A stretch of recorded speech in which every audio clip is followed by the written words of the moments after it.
بسم اللہ الرحمن الرحیم جی، السلام علیکم ناظرین، میں عثمان حیدر آج کی اہم ترین خبروں کے ساتھ حاضر ہوں۔ آج جو سب سے بڑی جو سٹوری ہے وہ آپ کے ساتھ ڈسکس کروں گا، ایک تو یہ ہے کہ پاکستان تحریک انصاف نے آج بڑا زبردست احتجاج کیا ہے انتخابی دھاندلی کے خلاف۔ 8 فروری 2024 کو جو الیکشن ہوا اس میں جو بڑے پیمانے پر دھاندلی ہوئی ہے اس کے خلاف ایک بڑا احتجاج ریکارڈ کیا گیا ہے، اور اس سلسلے میں تحریک انصاف جو ہے وہ آگے سے ایک بڑی تحریک جو ہے وہ شروع کرے جا رہی ہے دیگر پارٹیوں کے ساتھ مل کر۔ اس والے سے ڈیٹیل آپ کے سامنے رکھوں گا۔ دوسری اہم ترین نیوز یہ ہے کہ علی امین گنڈا پور انہوں نے آج پہلا آرڈر جاری کیا ہے، اور اس آرڈر میں انہوں نے کہا ہے کہ جتنے بھی فیک جاب ہولڈر ہیں جنہوں نے پچھلے 2 سال میں جابس حاصل کی ہیں، میرٹ کے اوپر نہیں کی، ان کی تحقیقات ہوں گی اور ان کو نکالا جائے گا اور ان کے ہینڈلرز کو پکڑا جائے گا خیبر پختونخوا میں۔ زبردست قدم۔ تیسری اہم ترین خبر یہ ہے کہ سوشل میڈیا کے اوپر جو ہے وہ پابندی لگنے کے حوالے سے باتیں چل رہی ہیں۔ سینٹ میں قرارداد پیش کی گئی ہے پیپلز پارٹی کے سینیٹر کی طرف سے کہ جو social media platform YouTube, Twitter, Facebook, Instagram, TikTok وغیرہ ان کے اوپر پابندی لگانے کی ریزولوشن سامنے آئی ہے، تو اس بارے سے ڈیٹیل آپ کے سامنے رکھوں گا۔ تو سب سے پہلے آپ کو بتائیں جی، آج پاکستان تحریک انصاف نے بڑے پیمانے پر احتجاجی مظاہرہ کیا۔ آلدو آج موسم بھی بڑا خراب تھا، کافی بارش وغیرہ بھی ہوئی، ملک میں ژالہ باری بھی ہوئی، لیکن بڑی تعداد میں لوگ عمران خان کی کال کے اوپر آج باہر نکلے اور بہت بڑے پیمانے پر جو ہے وہ احتجاج ریکارڈ کروایا۔ لاہور میں بڑا احتجاجی مظاہرہ ہوا۔ اس کے علاوہ پنجاب کی اگر میں بات کروں اوورال، تو پنجاب کا جو راولپنڈی ڈویژن ہے وہاں پہ چونکہ تحریک انصاف کے ساتھ سب سے زیادہ زیادتی وہاں پہ ہوئی ہے، وہاں پہ کم سے کم 13 سیٹیں جو ہیں وہ جہاں کے اوپر وہ جیت رہی تھی ان کو فارم 47 کے تحت وہ سیٹیں ان سے چھینی گئی۔ تو جو پنڈی ڈویژن ہے جس میں پنڈی ہے، اٹک، جہلم، اس کے علاوہ چکوال وغیرہ یہ اضلاع وہاں پہ آتے ہیں، تو ان اضلاع میں کافی زیادہ غم و غصہ بھی ہے عوام کے اندر بھی کہ انہوں نے جن کو ووٹ دیا ان کو ہروا دیا گیا اور جن کو انہوں نے ووٹ نہیں دیا وہ جیت گئے۔ تو اسی وجہ سے آج ہم نے پنڈی ڈویژن میں کافی بڑا احتجاج جو ہے وہ دیکھنے کو ملا، بہت بڑی تعداد میں لوگ باہر نکلے ہوئے تھے آج، اور اس کو لیڈ کر رہے تھے شیر افضل مروت جو کہ آج کل کافی ایکٹیو ہیں پاکستان تحریک انصاف کے احتجاجی پروگرامز میں، وہ ہمیں اگلی صفوں میں نظر آتے ہیں۔ تو بہت جو ہے وہ لوگوں نے آج احتجاج کیا ہے اور بارش میں لوگ باہر نکلے ہیں، اور اہم ترین بات یہ ہے کہ یہ بہت ہی پرامن احتجاج تھا، کوئی توڑ پھوڑ، کوئی جو ہے وہ اس طرح کا جو پرتشدد ایلیمنٹ ہوتا ہے وہ ہمیں دیکھنے کو نہیں ملا۔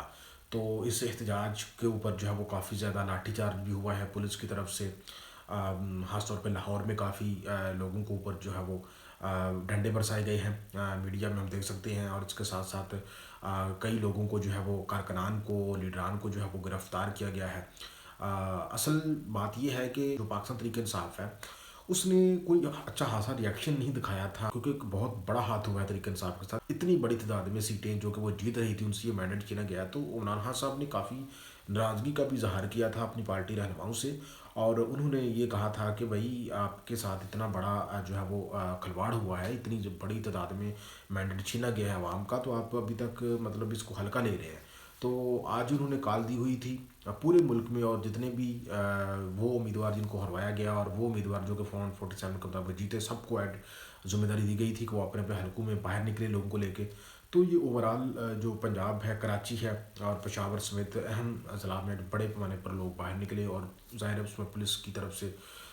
گرفتاریاں بھی ہوئیں اور لاٹھی چارج بھی ہوا۔ لاہور میں تو اس طرح کے سین دیکھنے کو ملے کہ پی ٹی آئی کے جھنڈا لے کے جانے والے کو اس طرح سے زور زور سے لاٹھیاں اس کے اوپر برسائی گئی جیسے کہ یہ کو انڈیا سے گھسایا ہے پاکستان میں اور پاکستان کی سلامتی کو خطرے میں ڈال دیا ہے۔ دوسری اہم ترین خبر یہ ہے ویورز کہ پاکستان تحریک انصاف نے دھاندلی کے خلاف ایک بڑی تحریک بھی چلانے کا جو ہے وہ فیصلہ کیا ہے، اور اس سلسلے میں وہ اب ان جماعتوں کے ساتھ بھی ہاتھ ملا رہی ہے جو کہ اینٹی اسٹیبلشمنٹ بھی سمجھے جاتے ہیں، جیسا کہ محمود خان اچکزئی ہیں اور اختر مینگل ہیں اور اے این پی وغیرہ، جس طرح کی جو جماعتیں ہیں، ان جماعتوں کے ساتھ پاکستان تحریک انصاف جو ہے وہ دھاندلی کے خلاف باہر نکلنے جا رہی ہے اور ایک طریق ایکٹیو کرنے جا رہی ہے۔ اس کی وجہ یہ ہے کہ ان جماعتوں نے عمران خان کے ساتھ جو کھلواڑ ہوا ہے پی ٹی آئی کے مطابق، جو ان کی عوامی مینڈیٹ چھینا گیا ہے، تو ان پارٹیوں نے عمران خان کے حق میں آوازیں اٹھائی ہیں۔ محمود خان اچکزئی کی جو اسپیچ ہے،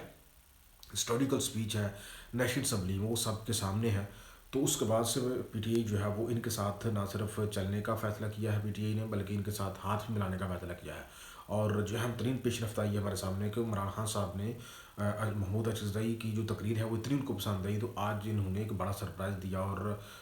پریزیڈنشل الیکشن جو کہ 9 مارچ کو ڈیو ہے، اس کے لیے انہوں نے محمود خان ارشد کو پی ٹی آئی کی طرف سے پریزیڈنشل کینڈیڈیٹ جو ہے وہ نامزد کر دیا۔ سو اس سے یہ ثابت ہو رہا ہے کہ پاکستان تحریک انصاف جو ہے اس کی جو پالیسیاں ہیں وہ بہت اگریسو ہونے والی ہیں، اس میں کوئی یہ نہیں محسوس ہو رہا کہ اس میں کوئی نرمی ہمیں دیکھنے کو ملے گی۔ دوسری اہم ترین خبر یہ ہے ویورز کہ علی امین گناپور نے کے پی کا جو وزارت اعلیٰ کا حلف ہے وہ باقاعدہ اٹھا لیا ہے، اور آج انہوں نے پہلا آرڈر جاری کیا ہے۔ انہوں نے کہا ہے کہ پچھلے 2 ڈھائی سالوں میں پی ڈی ایم کے دور میں جتنی بھی صوبے میں غیر قانونی بھرتیاں ہوئی ہیں، جتنے بھی لوگ جو ہے وہ میرٹ کی دھجیاں اڑا کر جو ہے وہ بھرتی کیے گئے ہیں، ایسے تمام لوگوں کی کو فائنڈ آؤٹ کیا جائے، تحقیق کی جائے، کہا ہے کہ جو لوگ بھی پچھلے 2 ڈھائی سالوں میں گورنمنٹ اداروں میں بھرتی ہوئے ہیں، کیا وہ میرٹ کے تحت آئے ہیں یا پھر وہ کسی سفارش کلچر کے ذریعے آئے ہیں یا پھر کرپشن کے ذریعے ان کو اہم ترین عہدے دیے گئے ہیں اور اہم ترین اداروں میں بھرتی کیا گیا ہے۔ تو اس کی انہوں نے تحقیقات کا حکم دے دیا ہے، اور جیسی رپورٹ آئے گی پھر اس کے اوپر وہ ایکشن لینے کا اعلان کر چکے ہیں۔ تیسری اہم ترین خبر یہ ہے کہ جو سوشل میڈیا پلیٹ فارم ہے جن میں ٹویٹر ہے، ٹویٹر تو پہلے ہی بند ہے، اس کے علاوہ ٹک ٹاک ہے، انسٹاگرام ہے، یوٹیوب ہے، اور دیگر جو پلیٹ فارم ہے سوشل میڈیا کے، ان کو بین کرنے کے لیے ایک قرارداد جو ہے وہ اسمبلی میں لائی گئی ہے، سینٹ میں لائی گئی ہے، اور یہ قرارداد آئی ہے پاکستان پیپلز پارٹی کے سینیٹر کی طرف سے۔ تو یہ ناظرین ایک بہت ہی خطرناک الارم ہے۔ پہلے ٹویٹر جو ہے وہ بند ہوا ہے، اور اب جو دیگر پلیٹ فارم ہے جس کے ساتھ ہزاروں لوگ جو ہے وہ جڑے ہوئے ہیں، ہزاروں لوگ جو ہے وہ زر مبادلہ کما رہے ہیں، ملک میں جو ہے وہ ڈالر چلا رہے ہیں، ترسیل ہے، تو لوگوں کا روزگار اس کے ساتھ جڑا ہوا ہے، اور لوگوں کے کاروبار ان پلیٹ فارم کے ساتھ جڑے ہوئے ہیں۔ اگر اس کو گورنمنٹ بند کرتی ہے کوئی بہانہ بنا کے کہ یہ تنقید کر رہے ہیں اداروں کے اوپر، یا یہ مطلب جھوٹ یہاں پہ سیل ہو رہا ہے، تو میں سمجھتا ہوں کہ یہ ایسے لوگوں کے ساتھ یہ سخت زیادتی ہوگی کہ جو لوگ اس پلیٹ فارمز کا جو ہے وہ غلط استعمال نہیں کرتے، بلکہ اپنے جو ہے وہ ملک میں ڈالرز کی ترسیل کر کے ملکی اکانومی میں جو ہے وہ کنٹریبیوٹ کر رہے ہیں، اور اس کے ساتھ ساتھ یہ پلیٹ فارم جو ہے وہ فاسٹلی انفارمیشن کا ایک اہم ترین ذریعہ بھی ہے۔ تو یہ ایک بیسک حق ہے انفارمیشن کو جاننا پاکستان کی عوام کا۔ اگر ان پلیٹ فارمز کو بند کیا جاتا ہے تو میں سمجھتا ہوں کہ ہم چین اور روس کے ماڈل کی طرف جو ہے وہ بہت تیزی کے ساتھ بڑھ رہے ہیں۔ باقی مزید اپڈیٹ کے لیے ویورز آپ میرے ساتھ رہیے۔ خدا حافظ۔